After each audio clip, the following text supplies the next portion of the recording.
August 15th, 2026. This is still 7 stories, 11 quiet minutes. Here is what happened.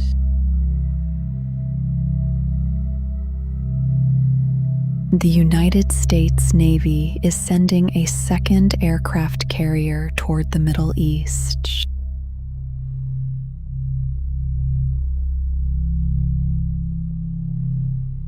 The USS George Washington left Vietnam last week and is crossing toward the Indian Ocean.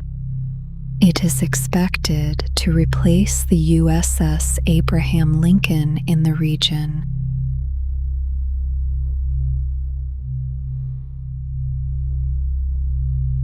The Lincoln has been at sea for more than 240 days, a record for uninterrupted deployment.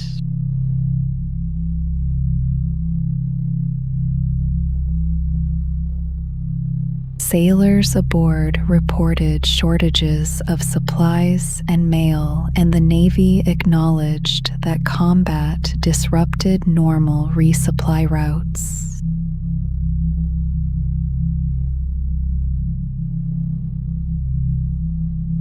The Secretary of Defense said conditions on the ship have been misrepresented. Democratic lawmakers are calling for an investigation.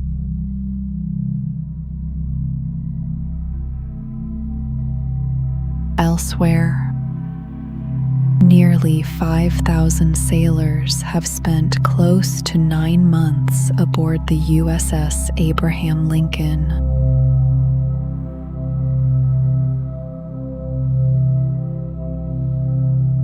A second carrier is now heading to the Middle East to relieve them.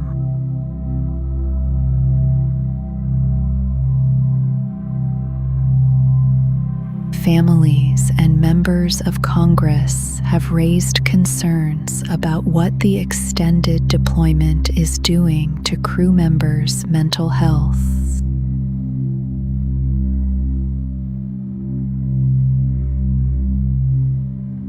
A former Navy helicopter pilot who flew from the Lincoln describes daily life as monotonous and rigorous at the same time.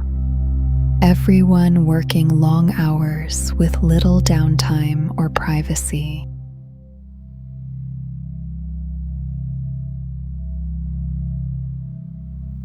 She says conditions on board have grown difficult, with long lines for food and water, plumbing problems, and a broken incinerator leaving the crew managing trash by hand.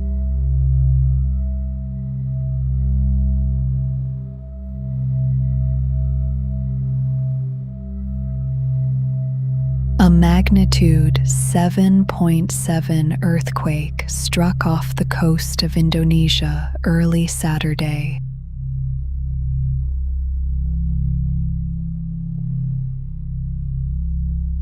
At least 47 people died and more than 50 were taken to hospital.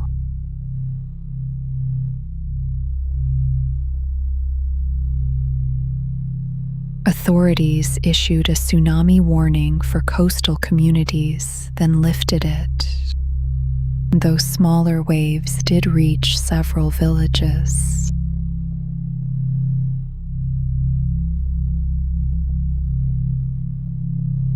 More than 2,000 people left their homes and moved to temporary shelters.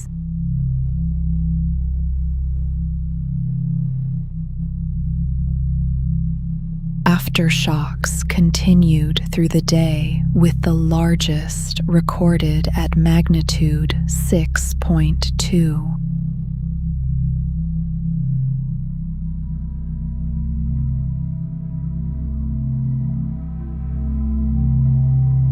Federal contractors began clearing land at Big Bend National Park this week.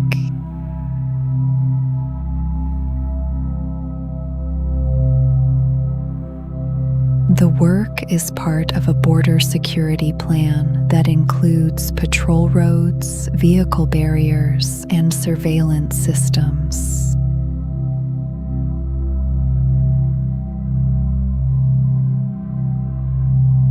The administration awarded $1.7 billion for the project. A federal judge allowed officials to waive environmental laws to proceed.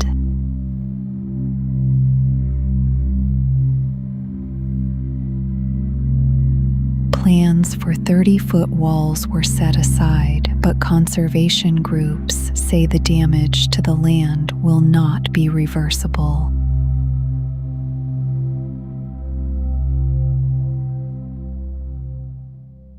About 150 people gathered at the park to oppose the work.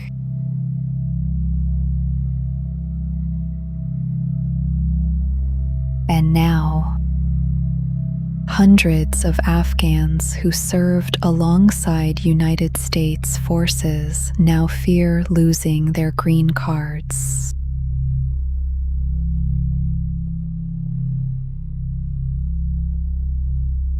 They came through a special immigrant visa program authorized in 2009, which has issued around 160,000 visas since then.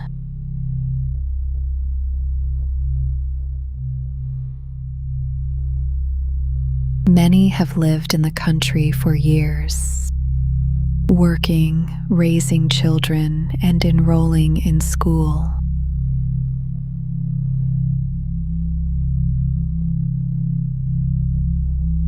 The federal government has begun sending letters warning that the basis for some of those visas has been revoked or denied.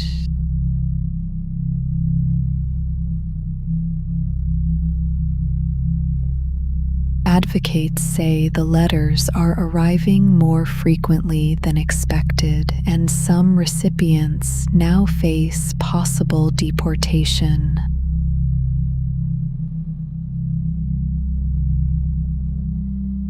Also today, a British sociologist was found dead in London on Friday.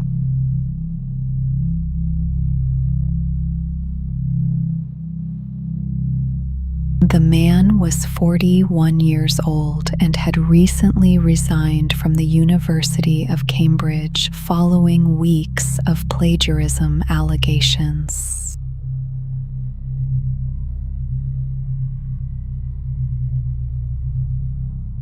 He had become Cambridge's youngest Black professor in 2023 at the age of 37.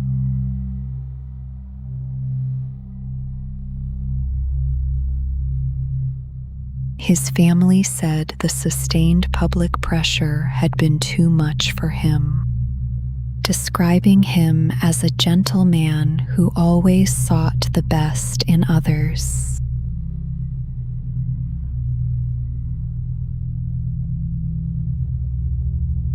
Police said the death was unexpected, but not believed to be suspicious.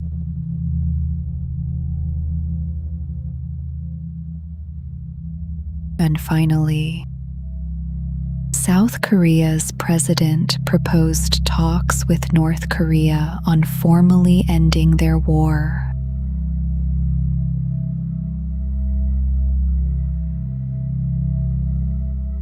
The two countries signed a ceasefire in 1953, but never a peace treaty. They remain technically at war.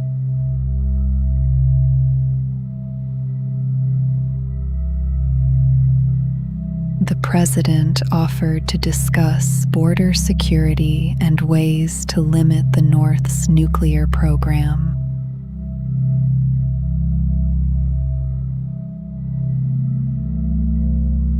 North Korea has not responded, and Pyongyang has rejected similar offers in the past.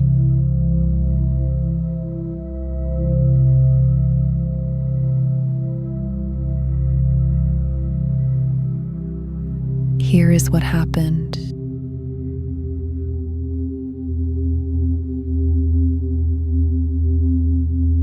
The world is still.